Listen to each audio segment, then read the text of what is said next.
গল্পকথন by Kallol চ্যানেলে আপনারা শুনছেন আশাপূর্ণা দেবীর লেখা সুবর্ণলতা, আজ অষ্টম পর্ব। প্রবোধচন্দ্র এসে সব শুনল। মুক্তকেশী কথাটা আরেক সুরে বললেন, বৎসরকার দিনে লক্ষণ করে কেনা পুজোর কাপড় চোপড়ে আগুন। সেই অবধি ভয়ে আমার বুকের কাঁপুনি থামছে না বাবা। না জানি কি দুর্ঘটনা আসছে, কি অলক্ষণ ঘটবে সংসারে। কাপড়ের একটা সুতো উড়ে আগুনে পড়লে সস্তেন করতে হয়। আর এ কি, তোমার পরিবার যখন এমন দুর্দান্ত, তখন তোমার উচিত হয়নি ওর অমতে কাজ করা। প্রবোধ মরমে মরে যায়। প্রবোধ ঘটা করে ভাইদের সঙ্গে পরামর্শ করতে যায় বহরমপুরের পাগলাগারদে পাঠাতে হলে কি কি উপায় অবলম্বন করা দরকার। তারপর প্রবোধ মার হাতে 100 টাকা তুলে দেয়। বলে, মা, কাপড় কেনায় ঘেন্না ধরে গেছে আমার। এই টাকা থেকে প্রকাশকে দিয়ে যা হয় করে কিছু একটা কিনে নিও। কিন্তু বহরমপুরের টিকিট কি কেনা হয়েছিল সুবর্ণর? কোথায়? টিকিট যা কেনা হলো সে তো স্বদেশী মেলার। বাড়ি শুদ্ধ ছেলে মেয়েকে আর ননদ বিরাজকে নিয়ে মহোৎসাহে 2খানা গাড়ি ভাড়া করে স্বদেশী মেলা দেখতে গেল সুবর্ণ। কিনে আনলো স্বদেশী দেশলাই, স্বদেশী চিরুনি, স্বদেশী সাবান। সবাইকে বিলালো। বলল, পুজোয় এবার ঢাকাই কাপড় কেনা হবে। ঢাকাই আমাদের নিজস্ব বাংলাদেশের জিনিস। হেরেও কোন উপায়ে জিতে যায় সুবর্ণ? মার খেতে গিয়েও মাথায় চড়ে বসে। এ এক অদ্ভুত রহস্য। যে যতই তড়পাক, শেষ পর্যন্ত কোথায় যেন ভয় খায়। আর বিজয়িনী সুবর্ণলতা খানিকটা করে এগিয়ে যায়। এ বাড়ির বউরা মেলায় যাবে, এ কথা কেউ 10 দিন আগেও কল্পনা করতে পারত? অথচ সেই অকল্পিত ব্যাপার ঘটাল সুবর্ণ, আর আহ্লাদে ভাসতে ভাসতে বলল, আসছেবারে আমিও মেলায় দোকান দেব বলেছিল সুবর্ণলতা আহ্লাদের ছলছল করে। ভেবেছিল এইবার বুঝি বন্ধন মুক্তির মন্ত্র পেল। ভেবেছিল আলোর রাস্তায় হাঁটবার অধিকার অর্জন করবে সে এইবার। কানু ভানু বড় হয়ে উঠেছে, তাদের অবলম্বন করে বহির্জগতের স্বাদ নিতে বেরিয়ে আসবে রাজপথে। চাঁপাকে সুবর্ণ ঘৃণা করে। চাঁপা যেন তার মেয়ে নয়। সেজ মেয়ে চন্দনটা বোকাটে নিরীহ। ছেলেদের ওপর অনেক আশা। এ আশা ও পোষণ করছে এখন থেকেই। আর একটু বড় হোক ভানু, ওকে সঙ্গে নিয়ে কাশি চলে যাবে সে একদিন। গিয়ে দেখবে তার সেই কুল ভেঙে অকুলে ভাষা মাকে। আজ পর্যন্ত নিয়ে গেল না প্রবোধ। খুব ভালো মানসিক অবস্থায় কখনো কি ইচ্ছে প্রকাশ করেনি সুবর্ণ? বলেনি কি, 9 বছর বয়সে সেই শেষ মাকে দেখলাম, আর কি বাঁচবেন মা? জীবনে আর দেখা হবে না। বলেছে, প্রবোধ দিয়েছে। কেন বাঁচবেন না? ধুত, কত বয়স তোমার মার? আমার মায়ের থেকে তো বড় নয়। তোমার এই এন্ডি গেন্ডি নিয়ে তো আর কাশি যাওয়া চলে না, ওগুলো একটু বড় হোক। সুবর্ণ ব্যঙ্গের হাসি হেসে বলতো, ওগুলো বড় হলেই শখ মিটবে তোমার? রেহাই দেবে? প্রবোধ অভিমানাহত গলায় বলতো, এই নিয়ে চিরদিন ঘেন্না দিলে। তবু ভেবে দেখলে না, কোনোদিন আমার সেজ ভাই ছোট ভাইয়ের মতো স্বভাব খারাপ করতে যায়নি। আশ্চর্য, ওই মোক্ষম কথাটা ভেবে দেখত না সুবর্ণ। বরং বলতো, ওরাই জগতের আদর্শ পুরুষ নয়। তারপর একদিন কোথা থেকে একটা কবিরাজি পান এনে হাজির করল প্রবোধ। চুপি চুপি বলল, ভোরবেলা খালি পেটে খেয়ে নেবে, ব্যাস, তুমি যা চাও তাই হবে, আর ন্যানজারি করতে হবে না। সুবর্ণ হেসে বলেছিল, বিষ দিচ্ছ না তো আপদের শান্তি করতে? প্রবোধ সর্পাহতের মতো মুখে বলেছিল, এই কথা বললে তুমি আমায়? এই সন্দেহ করলে? ভুলিয়ে তোমায় বিষ খাওয়াচ্ছি? বেশ, তা যদি ভেবে থাকো, খেও না। সুবর্ণলতা আরও হেসে উঠেছিল।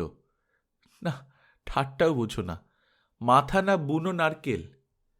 আর বিষ বলে ভয় পাবো কেন গো? বিষের জন্যই তো হাহাকার করে বেড়াই। তারপর ঈষৎ আড়ষ্ট গলায় বলেছিল, খেলে পাপ হবে না তো? তা বিষের কথাটায় কান দেয়নি প্রবোধ, শেষের কথাটাই দিল। পরম আনন্দে মশগুল হয়ে বলল, পাপ কিসের? এগিয়ে দিয়েছিল সেই কবিরাজি পান। সুবর্ণ বোধ করি আশায় কম্পিত হয়েছিল, রেহাই যদি নেই তো উপায় একটা ধরা হোক। সেজ ভাই ছোট ভাইয়ের মতো প্রবোধেরও যদি স্বভাব খারাপ হতো, সুবর্ণ কি বাঁচত না? বলেছ তো কতবার বরকে, তাই হও তুমি, আমি বাঁচি। কিন্তু খারাপ হতে যাবার জন্যে যে সাহসের দরকার, তাই বা কোথায় প্রবোধের? নেই। তাই প্রবোধ সুবর্ণলতার কাছে পান নিয়ে এসে দাঁড়ায়, বলে, মহৌষধ। মহৌষধ। সুবর্ণ তাই তারপর থেকে নিশ্চিন্ত হয়ে আছে। সুবর্ণ বিশ্বাস করেছে আর ন্যানজারি হবার ভয় নেই তার। তাই আহ্লাদের ছলছলিয়ে বলে উঠেছে, আসছেবার আমিও স্বদেশী মেলায় দোকান দেব, মেয়েরা দিচ্ছে। ভেবে দেখেনি যে মেয়েরা স্বদেশী মেলা খুলে দোকান দিচ্ছে তারা কাদের ঘরের মেয়ে। তারা কি সুবর্ণর ডাস্টবিন উল্টানো সরু সরু গলির মধ্য থেকে বেরিয়ে এসেছে? না, তারা রাজরাস্তার, তারা প্রাসাদের। তাদের জন্যে তাদের অকৃপণ বিধাতা রেখেছেন অনেক আলোর প্রসাদ। ভাগ্যের টিকা ললাটে পরেই পৃথিবীর মাটিতে অবতীর্ণ হয়েছে তারা। সুবর্ণ যদি নিজের ওজন বুঝতে না শিখে তাদের রাস্তায় হাঁটতে চায়, তাদের আকাশে চোখ তুলতে চায়, সুবর্ণর কৃপণ বিধাতা ঘা মেরে সচেতন করিয়ে দেবেন বই কি। সুবর্ণর মাকেও তো দিয়েছিলেন। সুবর্ণর মা যখন ভেবেছিল, আমি পাইনি, কিন্তু আমার মেয়ের জন্যে মুঠোয় ভরে আহরণ করে নেব সেই আলো, আর সেই আলোর সাজে সাজিয়ে তাকে পাঠিয়ে দেব ওই রাজপথে, যেখান দিয়ে হেঁটে যাচ্ছে আর এক পৃথিবীর মেয়েরা। তখনও কি সুবর্ণর মায়ের বিধাতা বড় একটা হাতুড়ি বসিয়ে দেননি তার ধৃষ্টতার উপর? সুবর্ণর মা যদি বাকি জীবনটা শুধু এই কথা ভেবেই দেহপাত করে, ইচ্ছায় অনিচ্ছায়, প্রতারকের প্রতারণায়, অহংকারের নির্লজ্জ শক্তির মত্ততায়, যে কোনো ঘটনায় ঘটিত বিয়েও চিরস্থায়িত্ব পাবে কেন? মানুষকে নিয়ে মানুষ পুতুল খেলা করবে কেন? তবু সুবর্ণর তাতে কোন লাভটা হবে? সুবর্ণর পরবর্তীকাল লাভবান হবে? সুবর্ণ দেখতে পাবে সে লাভ? সুবর্ণ যদি ওর সরু গলির শিকলটা ভাঙবার দুরন্ত চেষ্টায় নিজেকে ভেঙে ভেঙে ক্ষয় করে, কোনো একদিন শিকল খসে পড়বে? কে জানে সে কথা? সুবর্ণ অন্তত জানে না। সুবর্ণ পরবর্তীকালকে জানে না।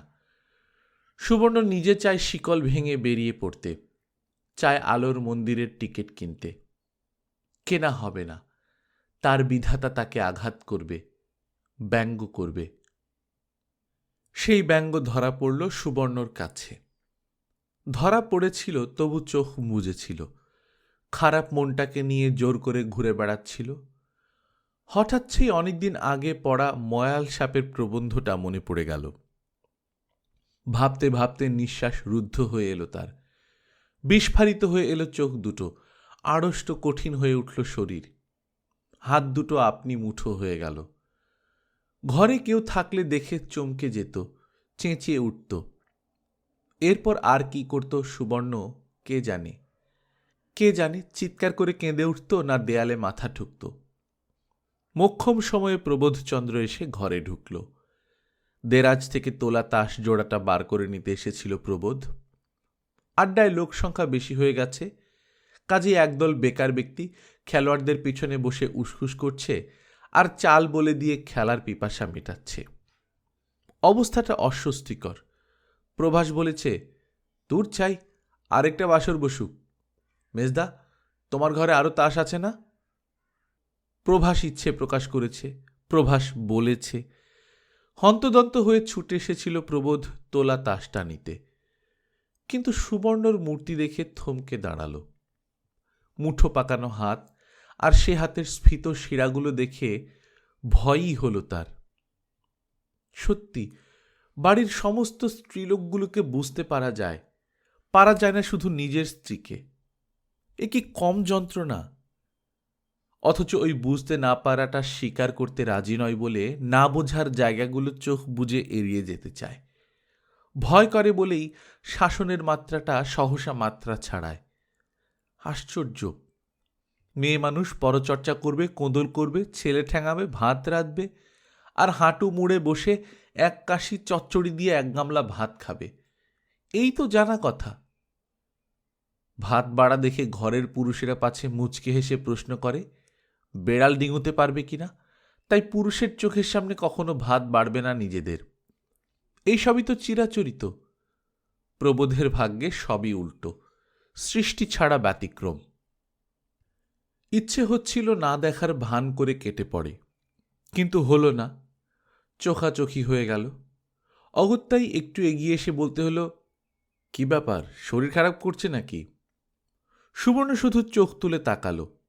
সুবর্ণর নিঃশ্বাসটা আরো দ্রুত হলো। হলো কি? কামারের হাঁপড়ের মতো এমন বড় বড় নিঃশ্বাস ফেলছে কেন? শরীর খারাপ লাগছে? বড় বউকে ডেকে দেব? এবারে আর নিঃশ্বাসটা ফোঁস করে উঠল না। ফোঁস করে উঠল সুবর্ণ নিজেই। কেন? বড় বউকে ডেকে দেবে কেন? বাহ, ডেকে দেব কেন? কি হলো না হলো বড় বউ বুঝবেন। সুবর্ণ শুধু ফোঁসই করে না, এবার তীব্র একটা ছোবল দেয়। বড় বউ বুঝবেন আর তুমি বুঝবে না? কবিরাজি পান এনে ভোলানো হয়েছিল না? মিথ্যুক, জোচ্চোর! প্রবোধ হয়ে আরক্ত মুখের দিকে তাকায়। প্রবোধের ব্যাপার বুঝতে দেরি হয় না, আর বোঝার সঙ্গে সঙ্গেই ভয়টাও কাটে। হো, শরীর খারাপ নয়, রাগ! বাবা, স্বস্তি নেই। ক্যাবলা ক্যাবলা হাসি হেসে বলে, ফেসে গেছে বুঝি তুক? বাবা, কি ইয়ে! বোধ করি বলতে যাচ্ছিল কোনো বেফাঁস কথা, সামলে নিল। ওই সামলে নিতে নিতে কথার ধরনই সভ্য হয়ে যাচ্ছে। একমাত্র এই তাসের আড্ডাতেই যা ইচ্ছে মতো মুখ খুলতে পাওয়া যায়। স্ত্রী তো নয়, যেন গুরুমশাই। বলে মিথ্যেও নয়। গুরুমশাইয়ের ভঙ্গিতেই ধমকে ওঠে তার স্ত্রী। খবরদার বলছি, দিদিকে ডাকবে না। ডাকবো না? বাহ, শেষে একলাটি ঘরে দাঁত কপাটি লাগিয়ে বসে থাকবে? ওসব মেয়েলি কাণ্ড বড় বউই ভালো বুঝবে। মেয়েলি কাণ্ড, মেয়েলি কাণ্ড! আর সর্পিনী নয়, যেন বাঘিনীর মতো ঝাঁপিয়ে পড়তে চায় সুবর্ণ স্বামীর উপর, যেন নখে করে ছিঁড়ে ফেলতে চায় ওর খোকামির মুখোশ। আর মুখোশ ছিঁড়ে ফেলা সেই কুৎসিত জীবটাকে কটূক্তির চাবুকে জর্জরিত করে ফেলতে পারলেই বুঝি সুবর্ণলতার নিঃশ্বাস স্বাভাবিক হয়ে আসবে। কিন্তু সত্যিকারের নখ দিয়ে তো আর সে মুখোশ ছেঁড়বার নয়, তাই কিছুই হয়ে ওঠে না। শুধু একটা আগুন ঝরা প্রশ্ন ঠিকরে ওঠে, মেয়েলি কাণ্ড, কচি খোকা তুমি? প্রবোধ এই আগুনের খাপড়ার কাছ থেকে সরে পড়তে পারলে বাঁচে, তাই একটা সাজানো হাসি হেসে বলে, হলো কি রে বাবা? থেকে থেকে যেন ভূতে পায়। তাস জোড়াটা কোথায়? দেরাজে আছে? প্রশ্নটা বাহুল্য। ঘরে ওই দেরাজটা ছাড়া আর কোনো আসবাব নেই। না, আরেকটা জিনিস আছে, ইট দিয়ে উঁচু করা একটা চৌকিও আছে, যার নিচে বাক্স প্যাঁটরা চালান করবার জন্যে ওই উঁচু করা। যে চৌকিটার উপর অনেকদিন পর্যন্ত দুটো ছেলে মেয়ে নিয়েও আড়াআড়ি শুয়ে থেকেছে প্রবোধ আর সুবর্ণ। 3টে হবার পর থেকেই সেটাকে ছেড়ে মাটিতে শয্যা বিছিয়েছে সুবর্ণ।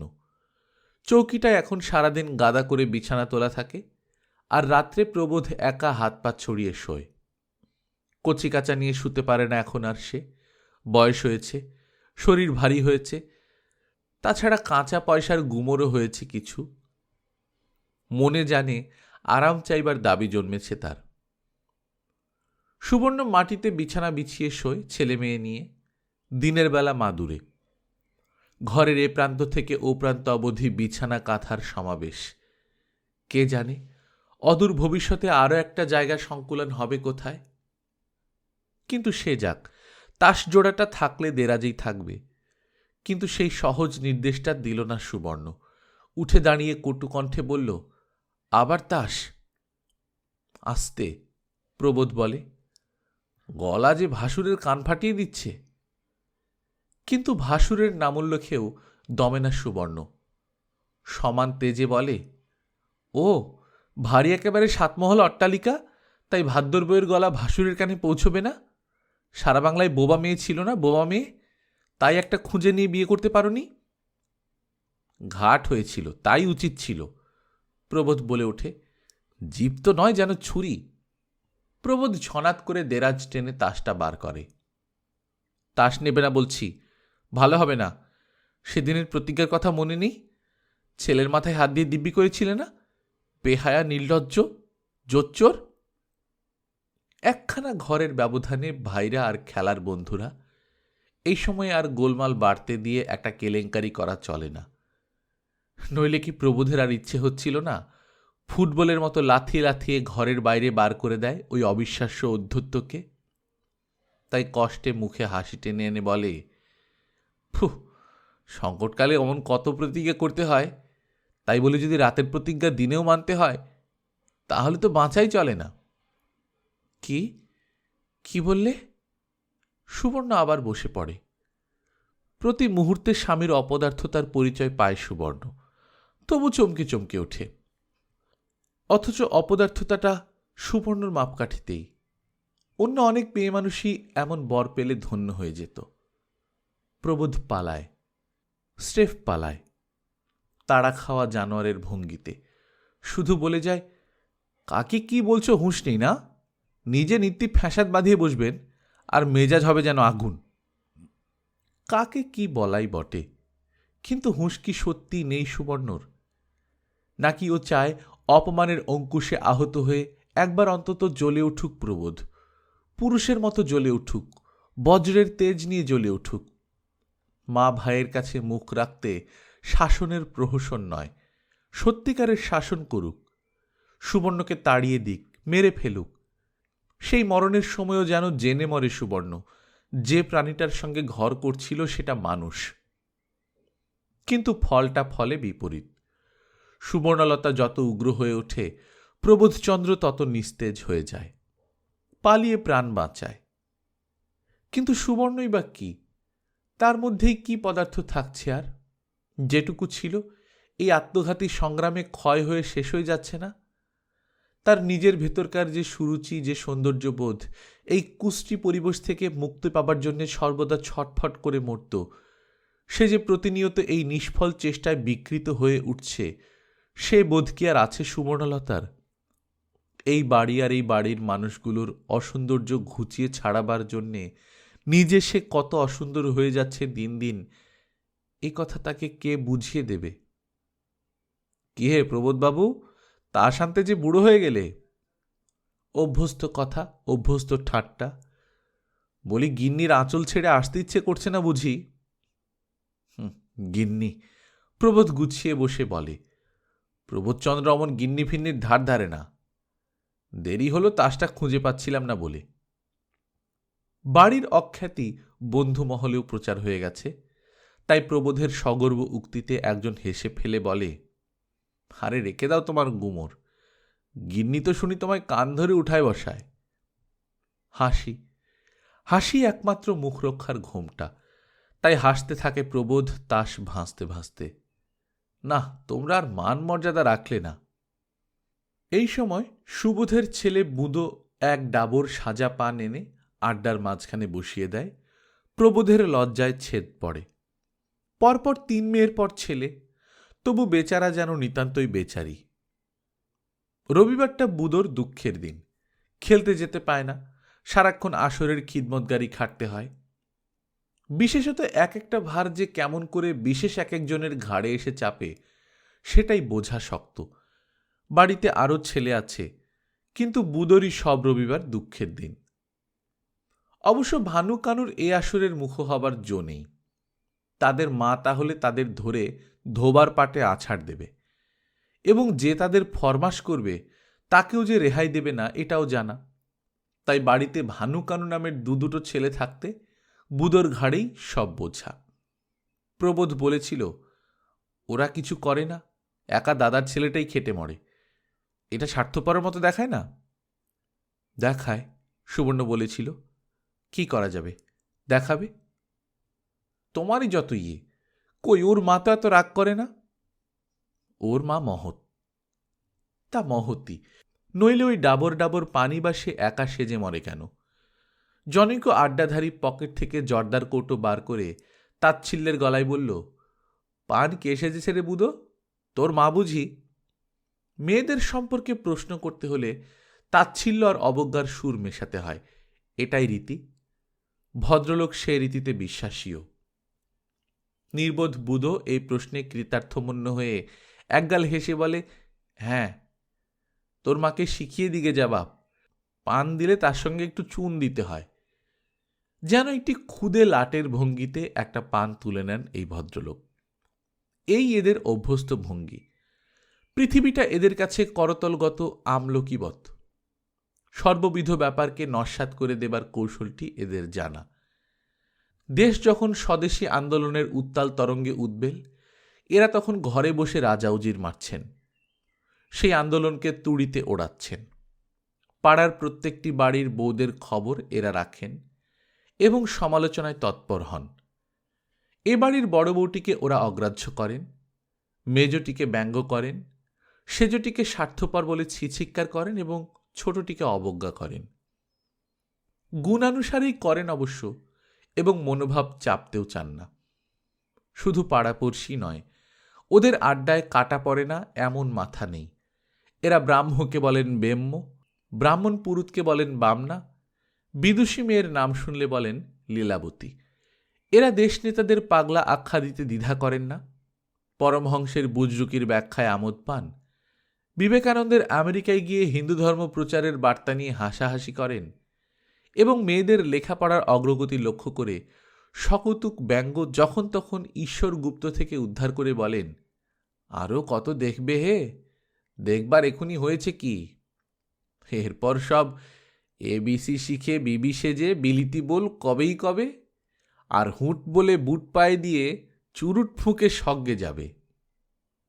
বাড়ি, বাজার আর অফিস, এই ত্রিভুজ তাঁতে আনাগোনা করতে করতে মরচে পড়ে গেছে ওদের জীবনের মাকুটায়। এরাই সুবর্ণলতার স্বামীর বন্ধু। কিন্তু ঊনবিংশ শতাব্দীর এই অফিস বাবুর দল কি এই যুগে নিশ্চিহ্ন হয়ে গেছে?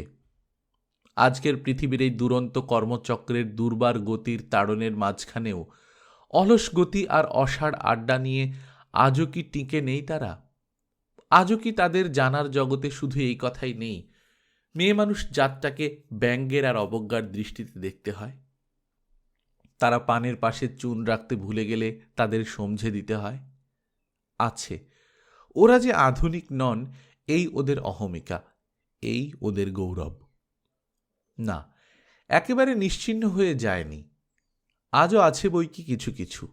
আছে দর্জিপাড়া আর কিনুগোয়ালার গলি, ছিদাম মিস্ত্রি আর রানীমুদিনীর লেনের অন্তরালে।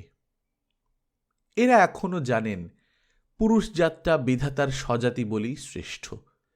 এরা আছেন, হয়তো চিরকাল থাকবেন। পৃথিবীর দুরন্ত অগ্রগতির পথে বাঁধ দেবার প্রয়োজনে বিধাতাই এদের সৃষ্টি করে চলেছেন কম বেশি হারে। অথচ আবার হয়তো ওদের অন্তপুরের রঙও বদলাচ্ছে।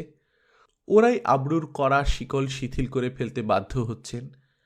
ওরাই ওদের মেয়েদের নিয়ে স্কুলে ভর্তি করে দিয়ে আসছেন বিয়ের বাজারে দাম বাড়বার আশায়। আর মেয়েদের বিয়ের বয়সটা 12 থেকে 16 তুলছেন পারিপার্শ্বিকের চাপে। এদের নাম মধ্যবিত্ত, এরাই নাকি সমাজের কাঠামো। এরা এদের মধ্যবিত্ততা এবং মধ্যচিত্ততা নিয়ে রক্ষা করে চলেছেন সেই কাঠামো। তার সঙ্গে চলেছে সময়ের স্রোত। মুটের মাথায় ফলের ঝোড়া, আঙুলের ফাঁকে ঝোলানো বড় দুটো কলার ছড়া। যোগু এসে পিসিমার দরজায় হাঁক পারল, পিসি গো, পিসি। কে রে, যোগু নাকি? মুক্তকেশী জপের মালা হাতেই বেরিয়ে আসেন। হ্যাঁ গো হ্যাঁ, তা নইলে এই বাঁঝখাই গলার কার হবে? যোগু চৌকাঠের বাইরে দাঁড়িয়েই কথা সারে। ও সর্বনাশ, এতখানি বেলা হয়ে গেল, এখনো তুমি মালা ঠকঠকাচ্ছ? পুণ্যির ছালা রাখবে কোথায়? মুক্তকেশী এই প্রশ্নের উত্তর না দিয়ে বলেন, কি ব্যাপার, এত কলা কিসের? কলা তোমার ভাই বউয়ের ছেঁড়ার দোর। বলে ছড়া দুটো একবার দুলিয়ে যোগু মহোৎসাহে বলে, কি আকড়া গন্ডার বাজারই পড়ল, মাত্র 2 ছড়া কলা 3 গন্ডা পয়সা। মুক্তকেশী মুখ বাঁকিয়ে বলেন, ঠকিয়েছে তোকে, আমি আনা পিছু ছড়া আনছি নিত্য। বলি এত ফল কি হবে? বললাম তো গো, তোমার আদরের ভাঁজ শ্যামাসুন্দরীর শ্রাদ্ধ। মা গো মা, শ্যামা মা, মাতৃনাম উচ্চারণে অপরাধ নিও না। সিন্নি হবে গো, সিন্নি। শ্যামাসুন্দরী দেবী যে মামলা জিতেছেন, কাল রায় বেরিয়েছে। সত্যনারায়ণের সিন্নি মানত ছিল, তাই শোধ হচ্ছে আজ। যেও সন্ধেবেলা। সে কথা বলতেই এলাম। মা ঠাকুরুন পই পই করে বলে দিয়েছেন। মুক্তকেশী যাকে বলে বিস্ময় বিস্ফারিত লোচনে বলেন, মা জিতেছে? তার মানে তুই হেরেছিস? তা শ্যামাসুন্দরী দেবী জিতলে তো আমাকে হারতেই হবে। এ তো পড়েই আছে। বাদী প্রতিবাদীর সম্পর্ক যে দিনরাত্রির মতো। এ আছে তো ও নেই, ও আছে তো এ নেই। মুক্তকেশী বিরক্ত কণ্ঠে বলেন, থামা ব্যাখ্যানা। বলি হেরে মরে আবার থোঁতামুখ ভোতা করে মায়ের মান্তি পুজোর নৈবেদ্যের যোগান দিচ্ছিস? যোগু অসন্তুষ্ট স্বরে বলে, ওই জন্যেই তোমার সঙ্গে মাঝে মাঝে আমার বিরোধ হয় পিসি। বলি আমি জোগাড় করে দেব না তো কোন জম এসে দেবে? আর ককুরি ব্যাটা আছে তোমার ভাজের? আবার তো কাল ভোরবেলা তাকে নিয়ে ছুটতে হবে কালীঘাটে। পূর্বজন্মে কত মহাপাতক ছিল, তাই এক পুত্র হয়ে জন্মেছি। যেও তাহলে। যোগু চলে যাচ্ছিল। মুক্তকেশী হাতের ইশারায় দাঁড় করিয়ে হাতের মালা কপালে ঠেকিয়ে বলেন, দেখ, সত্যনারায়ণ কাঁচা খেকো দেবতা, তার নাম করে অন্যায্য উপরোধ করিস নে। আমার বাপের বংশধরকে বঞ্চিত করে বউ ড্যাং ড্যাং করে মামলা জিতে সিন্নি দেবে, আর আমি সেখানে পেন নাম ঠুকতে যাব? আমার বাড়ির একটা প্রাণীও যাবে না। যোগু আরো অসন্তোষের গলায় বললে, এই দেখো, আমি পারবো ড্যাব ডেবিয়ে দেখতে, আর তুমি পারবে না? বলি ঠাকুরটা তো আর ওনার খানাবাড়ির খান ছামা নয় যে ওকেই পুণ্যফলটুকু ধরে দেবে। ও বৌমারা, একখানা ঘোড়ার গাড়ি ভাড়া করে ঝি সঙ্গে করে শাশুড়িকে নিয়ে যেও সন্ধ্যেবেলা। মামি শাশুড়ি বলে দিয়েছে ভারী ঘটার সিন্নি। ভাইরাও যদি পারে তো যায় যেন। চললাম, অনেক কাজ। বড়লোকের কন্যের আহ্লাদ মেটাতে মেটাতেই। চলে যেতেই সেজবউ মুখ বাঁকিয়ে বলে, ভাসুর গুরুজন বললে অপরাধ, তবে ও বাড়ির বটঠাকুরের বুদ্ধির বালাই নিয়ে মরতে ইচ্ছে করে। হাসবো না কাঁদব? কোথায় ছিল সুবর্ণলতা? কট করে বলে ওঠে, এ বাড়ির কর্তারা যদি ও বাড়ির বটঠাকুরের পায়ের নখের যোগ্য হতেন, তাহলে দুবেলা তাদের পা ধোয়া জল খেতাম। সে যে অনেক দিন মেজদির সঙ্গে বাক্যালাপ বন্ধ রেখেছিল। আজ মেজদি যখন সেটা ভাঙল, তখন আর উত্তর দিতে বাধা রইল না। বলে উঠল, কি বললে মেজদি?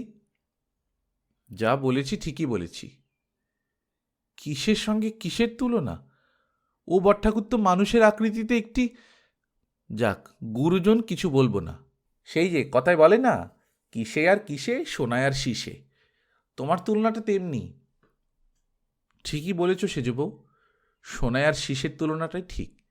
তবে কে সোনার কে শীষে সেটাই প্রশ্ন। তোমাদের হিসাবের সঙ্গে আমার হিসেব মেলে না, এই যা। তা কারো হিসেবের সঙ্গে কি হিসেব মেলে সুবর্ণর? মিললে সে কি ছোট তিনটে ছেলে মেয়েকে নিয়ে ভর সন্ধেবেলা একা একটা ঝিয়ের সঙ্গে একখানা ভাড়াটে ঘোড়ার গাড়িতে গিয়ে উঠত? চাপা ফরকেছে, চাপা যায়নি। যায়নি ভানু কানু, শুধু চন্দন, পারুল, খোকা। এদের এখনো মা ছাড়া চলে না। ফুলের গন্ধ, ধূপের গন্ধ আর সদ্য কাটা তাজা ফলের গন্ধ বাড়িটাতে যেন দেব মন্দিরের বাতাস পৌঁছে দিয়ে গেছে। আর দরজা থেকে সুনিপুণ আলপনার রেখা যেন তার সুষমাময় স্বপ্ন নিয়ে অপেক্ষা করছে দেবতার আবির্ভাবের। কি সুন্দর, কি অপূর্ব, কি অনাস্বাদিত এই স্বাদ! সুবর্ণর মনে হল কোন এক স্বর্গলোকের দরজায় এসে দাঁড়িয়েছে সুবর্ণ। মুক্তকেশী তীর্থ করেন বাড়ি থেকে বেরিয়ে বেরিয়ে। মুক্তকেশী মান্তি পুজো দেন দেব মন্দিরে গিয়ে গিয়ে। মুক্তকেশীর ঘরে এমনভাবে দেবতার আহ্বান নেই। থাকার মধ্যে আছে শুধু বছরে বার কয়েক সূতিকা ষষ্ঠীর পুজো। কিন্তু তাতে কি এমন মোহময়, সৌন্দর্যময় আর সৌরভময় পরিবেশের সৃষ্টি হয়? সুবর্ণ এই সুরভিত বাতাসের সুযোগে আচ্ছন্ন হয়ে আস্তে ভেতরে ঢোকে। শ্যামাসুন্দরী সস্নেহে বলেন, এসো মা, এসো। দাদা দিদিরা এসো ভাই। দূরে থেকে ঠাকুর প্রণাম করে বৌমা। ঠাকুরজি কই? সুবর্ণ মৃদুস্বরে বলে, আসতে পারলেন না? আসতে পারলেন না? শ্যামাসুন্দরী বিস্ময় আর বিরক্তির স্বরে বলে, সত্যনারায়ণের পুজো আর আসতে পারলেন না? তোমার আর সব জায়রা? ওরাও বোধহয় আসতে পারলেন না। বোধহয়টা বাহুল্য। পুরো একখানা গাড়িতে সুবর্ণ 3টে মাত্র কাচ্চা বাচ্চা নিয়ে এসে গিয়েছে, আর কারো আসার প্রশ্ন নেই। শ্যামাসুন্দরী বলে ওঠেন, পারবে না না আসবে না? বুঝেছি, এসব ঠাকুরঝির নিষেধ, আসবে না আমার বাড়ি। সুবর্ণ ভদ্র গলায় বলে, তা কেন, আমি তো এলাম। বুদ্ধিমতী শ্যামাসুন্দরী বোঝেন এখানে বিরুদ্ধ মন্তব্য চলবে না। বুঝে অবশ্য প্রীতই হন, বউয়ের পক্ষে এটা সদ্গুণ। ঈষৎ হাস্যের সঙ্গে বলেন, তুমি তো আমার খ্যাপা মেয়ে, বলে কর্মান্তরে প্রস্থান করেন। কথা এমন মিষ্টি করে বলা যায়। সুবর্ণ একটুক্ষণ অভিভূতের মতো দাঁড়িয়ে থাকে, তারপর ছেলে মেয়েদের নিচের তলায় বসিয়ে রেখে উঠে যায় দোতলায়। এ বাড়িতে আগে এসেছে কয়েকবার। শ্যামাসুন্দরী তখন মাঝে মাঝে ননদ ও ভাগ্নে বউদের নেমন্তন্ন করতেন। এখন গোষ্ঠী বড় হয়ে গেছে, হয়ে ওঠে না। নেমন্তন্ন করলে অন্তত 1-20 পাত সাজাতে হবে। দোতলার বড় ঘরটাই শ্যামাসুন্দরীর, দক্ষিণ খোলা রাস্তার উপর। এর জানলায় দাঁড়ালে বড় রাস্তা দেখা যায়। বাড়িটা বড় নয়, তবু যেন প্রয়োজনের অতিরিক্ত জায়গা। দোতলায় ওই রাস্তার দিকটা বাদে আরও 2খানা ঘর, সামনে টানা দালান। কিন্তু যোগুর আবার ভূতের ভয়, একা ঘরে শুতে পারে না। তাই এই বড় ঘরটায় মা ছেলে দুজনের বিছানা পাতা হয়, 2টো সরু সরু চৌকিতে। শ্যামাসুন্দরী বলেন, তোর যা নাক ডাকে, ভয় পাবার কথা তো আমারই। তুই নিজের ঘরে গিয়ে শুগে না বাবা, আমি শেষ রাত্রিরে উঠে একটু ঠাকুর দেবতার নাম করে বাঁচি। যোগু বলে, কেন, আমি ঘরে থাকলে তোমার ইষ্টি দেবতাও ভয় খাবে নাকি? অতএব এদিকের ঘর 2টো শেকল তোলা থাকে। মামলায় কে জিতবে এ নিয়ে 2 মায়ে বেটায় বিছানায় শুয়ে শুয়ে তর্ক বিতর্ক চলে। তর্কের শেষে অবশ্য যোগুরই জয় হয়, কারণ সে শেষ রায় দেয়, ভগবান যদি থাকে তো বিষয় আমারই, বুঝলে? বিষয়টা আমার বাপের, তোমার ঠাকুরদার নয়। শ্যামাসুন্দরী সে কথা অস্বীকার করতে পারেন না, আবার ভগবান নেই এ কথাও বলা চলে না। সুবর্ণ অবশ্য মা ছেলের সেই অপূর্ব বাক বিনিময়ের কথা জানে না, শুধু 2টি সরু চৌকি দেখে মুগ্ধ হল। পূর্ণিমার তিথি, জানলা দিয়ে চাঁদের আলো এসেছে। ঘরের মেঝে কালো কালো গরাদের ছায়া। দোতলায় এখন কেউ নেই, কাজেই হ্যারিকেন লণ্ঠন 2টো নিচে নামিয়ে নিয়ে যাওয়া হয়েছে। আধো অন্ধকার আধো আলো। শূন্য ঘরখানায় দাঁড়িয়ে হঠাৎ মনে হল যেন সে অন্য কোনো জগতে চলে এসেছে।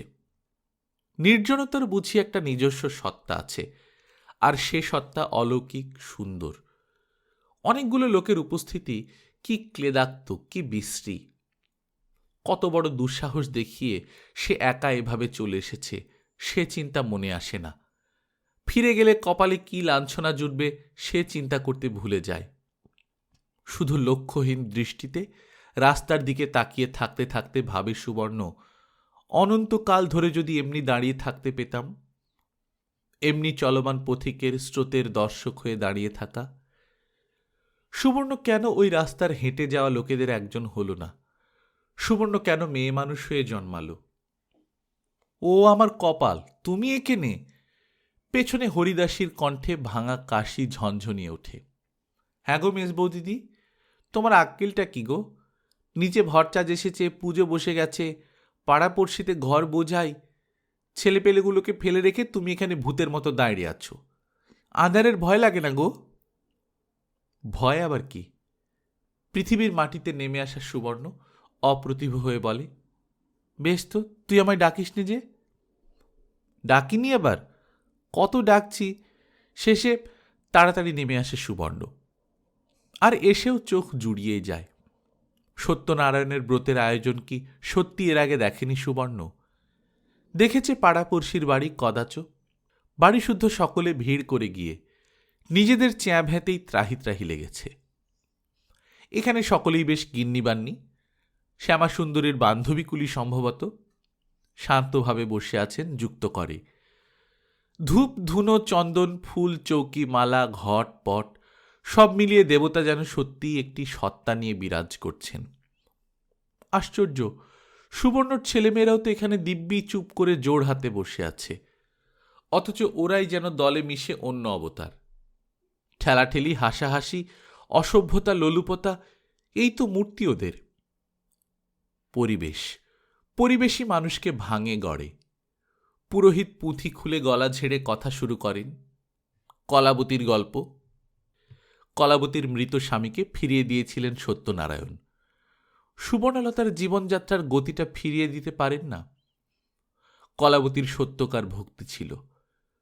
সত্যকার ভক্তিটা কেমন বস্তু, আর তার আকুলতাটাই বা কেমন? গাড়ি অনেকক্ষণ আগে নামিয়ে চলে গেছে।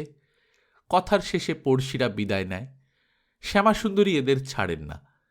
রাতের খাওয়াটা খাইয়ে দেবেন বলে লুচি ভাজতে বসেন। অভিভূত সুবর্ণ আপত্তি করে না।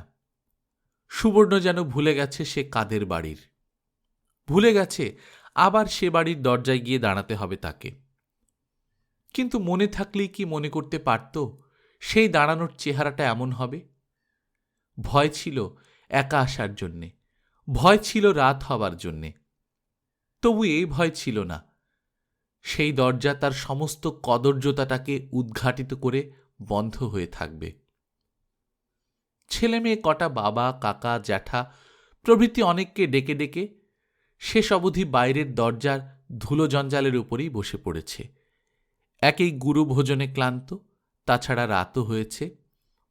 ঝি হরিদাসী কড়া নেড়ে নেড়ে হতাশার অবাক। মন্তব্য প্রকাশের ভাষা জোগাচ্ছে না আর তার। গলির মধ্যের এপাশের ওপাশের সমস্ত বাড়ি এই দৌড় ঠ্যাঙানোর সমারোহে সচকিত। জানলায় কৌতূহলী দৃষ্টির উঁকি ঝুঁকি। শেষবারের মতো দরজায় প্রচণ্ড একটা ধাক্কা দিয়ে হরিদাসী পরাজিতের সুরে বলে, আমার দ্বারা আর হবেনি মেজবৌদি, আর দাঁড়াবার ক্ষমতা নেই। বেশি আত্মীর হলে বাড়ি হলে আবার সদর কপাট বন্ধ করে দেয়। তোমার সঙ্গে গিয়ে ভেলা বিপদ হলো দেখছি। তোমার মামি শাউরির যে আবার আদুর উতলে উঠল, লুচি ভেজে খাওয়াতে বসল। রাত্রি 10টা না বাজতেই এদের ঘুমের বহর দেখে সুবর্ণও প্রথমটা সত্যি যেন অবাক হয়ে গিয়েছিল। এখন অবাক হওয়াটা পার হয়ে গিয়েছে। তারপর মনে পড়ল ভাসুর এখন উপস্থিত নেই। মেজবোন সুবালার বরের অসুখ শুনে খবর নিতে গেছেন তার গ্রামে। এসব কর্তব্য সুবোধই করে থাকে। তাছাড়া সুবোধ বাড়িতে থাকলে যে বাড়িশুদ্ধ সবাই এমন ঘুমে পাথর হয়ে যেতে পারত না, সেটা নিশ্চিত। সুবর্ণ আরক্ত চক্ষু মেলে বলে, তোমার রাত হয়ে যাচ্ছে হরিদাসী, বাসায় যাও। হরিদাসী দোদুল্যমান মনকে রাশে এনে বলে, শোনো কথা, আজ দুপুরে এই কুচোকাচা সমেত তোমাকে আস্তায় দাঁড় করিয়ে রেখে নিশ্চিন্ত হয়ে বাসায় যেতে পারি? হলো কি এদের? কেউ নিদুলি মন্তর দিল নাকি? সামনের বাড়ির বসাক কর্তা অনেকক্ষণ সহ্য করে এবার রণাঙ্গনে নামেন। ভারী গলায় হাঁক পাড়েন, ও প্রবোধবাবু, বলি কিরকম ঘুম বসে আপনাদের? বাড়ির মেয়ে ছেলে 2 ঘন্টা রাস্তায় দাঁড়িয়ে। এবার বুঝি মুক্তকেশী নন্দনদের ঘুম ভাঙে। প্রভাসচন্দ্রের ভারী গলার উত্তর পাওয়া যায়, আমাদের বাড়ির মেয়ে বউরা কেউ রাত দুপুরে একা বাইরে থাকে না মশাই, নিশ্চিন্ত হয়ে ঘুমন গে। খোলা জানলাটা সজোরে বন্ধ হয়ে যায়। এ হচ্ছে তেজ দম্ভর কথা, হরিদাসী অকৃতজ্ঞের গলায় বলে ওঠে। এ হচ্ছে তেজের কথা গো। আগে কি জানি চাই তোমাদের ভেতর এত মন কষাকষি? এমন যখন অবস্থা তোমার যাওয়া উচিত হয়নি। পুরুষের রাগ হচ্ছে চণ্ডাল, সেই চণ্ডালকে তুই যাবি? যা যা বলছি। হরিদাসী বিরক্তভাবে বলে, ওমা দেখো একবার, যার জন্যে চুরি করি সেই বলে চোর। বেশ যাচ্ছি, এই ধরো তোমাদের সিন্নির পেশাদ। ও তুই নিয়ে যা। আমি নিয়ে যাব কি গো? এ যে এখানের জন্য দিলে মামিমা, এ যে এখানের জন্য দিল মামিমা। ঠিক আছে, তুই নানিস, রাস্তায় ফেলে দিকে যা। দুগ্গা দুগ্গা, হরিদাসী সব হয়ে প্রসাদটা মাথায় ঠেকিয়ে বলে, হিঁদুর মেয়ে হয়ে। এই খানিক আগে নগদ 4 গন্ডা পয়সা বকশিস দিয়েছে মেজবউ, তাই মুখে বেশি বলে না, মনে মনে বলে, সাদিকে আর গোষ্ঠীশুদ্ধ লোকে তোমার নিন্দে করে। বসাক কর্তা বয়সে প্রবীণ, তবু রাত দুপুরে একা সুবর্ণর কাছে যেতে তার সাহস হয় না। গৃহিণীর সাহায্য নেন। বসা গৃহিণী নেমে এসে করুণা ঢালা সুরে বলেন, ইস, ছেলেপুলে যে ঘুমিয়ে পড়েছে দেখছি রাস্তার উপর, ধুলোয় মাখামাখি। ব্যাপার কি মেজ বৌমা, একা কোথায় গিয়েছিলে? মেজ বৌমা নিরুত্তর। বসা গৃহিণী আরও মমতা ঢালেন, বুঝেছি, রাগারাগির ব্যাপার। কিন্তু যতই যা হোক, রাত দুপুরে বউ ছেলেকে পথে বসিয়ে রেখে দৌড় দিয়ে ঘুমোবে, এমন দুর্দান্ত রাগ? গিয়েছিলে কোথায়, বাপের বাড়ি বুঝি? মেজ বৌমার বাপের বাড়ির বস্তুটা যে কোন পর্যায়ে আছে সেটা পাড়ার কারোরই অবিদিত নেই। তবু ও ছাড়া আর কিছু মনেও পড়ে না মহিলাটির। সুবর্ণ এবার কথা কয়, স্থির গলায় বলে, না। তাহলে? বোকা হলেও চন্দনটা ইদানিং খুব কথা শিখেছে।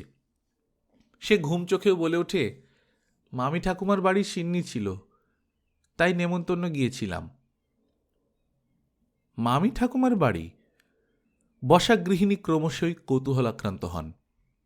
তোরা একলা গেছিলি? আর কেউ যায়নি? ঠাকমা? না। মেয়েটার চোখের ঘুম ছেড়ে আসে, বলে, মামি ঠাকুমা যে মকদ্দমায় জিতেছে, ঠাকমা যাবে কেন? বসা গৃহিণীর আর ব্যাপারটা হৃদয়ঙ্গম করতে দেরি হয় না, কারণ মুক্তকেশীর ওই ভাঁজ বনাম ভাইপোর মামলা জানতে কারো বাকি নেই। 7 বছর চলছিল। বসা গৃহিণী বুঝতে পারেন, গম্ভীরভাবে বলেন, তা তোরা গেলি যে? তা জানি না, মা গেল তাই। দিদি দাদা মেজদা তো যায়নি। দিদি বলেছিল যেখানে ঠাকমা যাচ্ছে না সেখানে। চন্দন, তুই চুপ করবি? মায়ের ধমকে চুপ করে যায় চন্দন। সঙ্গে সঙ্গে বসা গৃহিণীর করুণার প্রস্রবণ শুকিয়ে যায়। চুপ করবার নির্দেশ দিয়ে এই যে ধমক, এ কি সুবর্ণর শুধুই মেয়ের প্রতি? ওই ধমক তার কৌতূহলের উপর একটা চড় বসিয়ে দেওয়া নয় কি? পড়শিনীর ঘরের ওই অদ্ভুত কেচ্ছাটা সম্পর্কে কৌতূহল তার হয়েছিল। হবেই তো, যা নয় তাই কাণ্ড, তবু হবে না কৌতূহল? বেশ, ঠিক আছে। গম্ভীর গলায় বলেন, থাক মেজ বৌমা, তোমাদের ঘরের কেলেঙ্কার শোনবার দরকারও নেই, আমার প্রবৃত্তিও নেই। তবে যা দেখছি, আজ রাতে ওর আর দরজা খুলবে না। তা কুচোকাচা নিয়ে সারা রাত পথে পড়ে থাকবে? মানুষের চামড়া চোখে নিয়ে তো এই অবস্থায় ফেলে চলে গিয়ে নিশ্চিন্তের ঘুম তার ঘুমানো যাবে না। বাকি রাতটুকু আমার ঘরে এসে শোও। পাড়ার গিন্নিদের সঙ্গে কথা কওয়ার রেওয়াজ বৌঝির নেই, কিন্তু সুবর্ণ ওই রেওয়াজের উপর দিয়ে চলে। সুবর্ণ কথা বলে, এখনো বলল, শোবার আর দরকার হবে না বসাক কাকিমা। বসাক গৃহিণী তবু টলেন না। সুবর্ণর একটা হাত ধরবার চেষ্টা করে বলেন, আচ্ছা, না শো নয়, বসেই থাকবে, তবু তো একটা আচ্ছাদনের নিচে। তোমার দরকার নেই, ছানাপোনা কটার দরকার আছে। এভাবে পড়ে থাকলে রাতের মধ্যে নিমুনি হয়ে যাবে না? হবে না কাকিমা, কিচ্ছু হবে না। আর হলে ওরা মরবে না, রক্তবীজের ঝাড় কি না। আপনি আর ব্যস্ত হবেন না, যান ঘুমুন গে। বটে, যান ঘুমুন গে। বসা গৃহিণী প্রসারিত হাতটা ফিরিয়ে নিয়ে বলেন, ও মাগো, কলিতে ভালোর বালাই নেই। চলো গো চলো, দৌড় দিয়ে শুয়ে পড়বে চলো। সাধি কি আর সুবর্মা অমন করে? বউ নিয়ে জ্বলে পুড়ে মরি করে। বাবা, বউ তো নয়, যেন কেউটের ফনা। রাগ করে বাড়ির দরজায় খিল লাগান বসা গৃহিণী, অথচ কৌতূহলকে রোধ করতে পারেন না। সেই রাত দুপুরের ছাতে উঠে দেখতে থাকেন কি হয় শেষ অবধি। জ্যোৎস্নায় চারদিক ফাটছে, দেখা যাচ্ছে সবটাই। কিন্তু নতুন আর কি দেখবেন? সেই তো বউ একইভাবে দেয়ালে ঠেস দিয়ে বসে রয়েছে, ছেলেগুলো সেইভাবেই ঘুমোচ্ছে। কতক্ষণ আর দেখা যায় ছাতে দাঁড়িয়ে? রাত গভীর হতে হতে ক্রমশ শেষ হয়ে যায়। সকালবেলা দরজা আটকে রাখা শক্ত। গোয়াল আসবে, ঝি আসবে, আসবে শাক তরকারিওয়ালি। কখন কার ফাঁকে ছেলে মেয়েগুলো ঢুকে পড়ে টুপটাপ করে, খুব খানিকটা ব্যঙ্গ প্রশ্নের সামনে গিয়ে পড়ে। যেখানে গিয়েছিল সেখানেই থাকল না কেন, এই প্রশ্ন করতে থাকে সেজ কাকা, ছোট কাকা, আরও ভাই বোনেরা। তারা অপ্রতিভ হয়ে বলতে চেষ্টা করে, তোমরা এমন ঘুম ঘুমোবে জানলে তাই থাকতাম। কিন্তু সে তো ওরা। সুবর্ণলতা? সুবর্ণলতাও কি খোলা দরজার সুযোগে আবার ঢুকে পড়ল?